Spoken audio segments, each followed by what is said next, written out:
For thousands of years leading up to this time, most buildings were constructed using posts and beams. The vertical loads carried by the beams resulted in simple vertical loads in the posts or walls to which they were attached.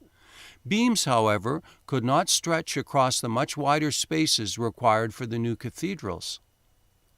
Arches, like this model, or this simplified model, could span these large distances. However, they generated large horizontal forces at their ends, and they could collapse if those forces were not adequately resisted. Short, thick walls might be able to resist these forces, but the cathedral designers wanted tall, thin ones. And they wanted to put large glass windows in those walls so the sun could illuminate the inside of their cathedrals. The horizontal loads generated by arch ceilings would have easily pushed over the kinds of walls they wanted to build. One possible solution to this problem was to pile stone on the outside of the building so as to support the wall. Over time, the engineers developed structures called buttresses, and these elegant structures could be found in many early Gothic cathedrals. Unfortunately, they tend to block the sunlight, as this model demonstrates.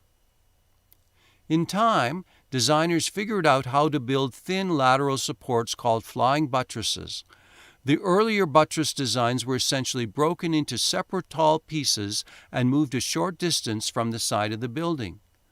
The resulting tall sections were called piers, and they were connected to each other and to the side of the cathedral using sloped, arch-like members called flyers. As this model demonstrates, flying buttresses kept the tall, thin walls from collapsing, and they allowed the sun to shine in. This drawing shows how the forces from the vaulted ceilings were transferred to the flyers and then down through the piers to the ground. Spires and other heavy architectural features were sometimes placed on the tops of the piers so that the lateral components of the arch forces could be more efficiently transferred to the ground.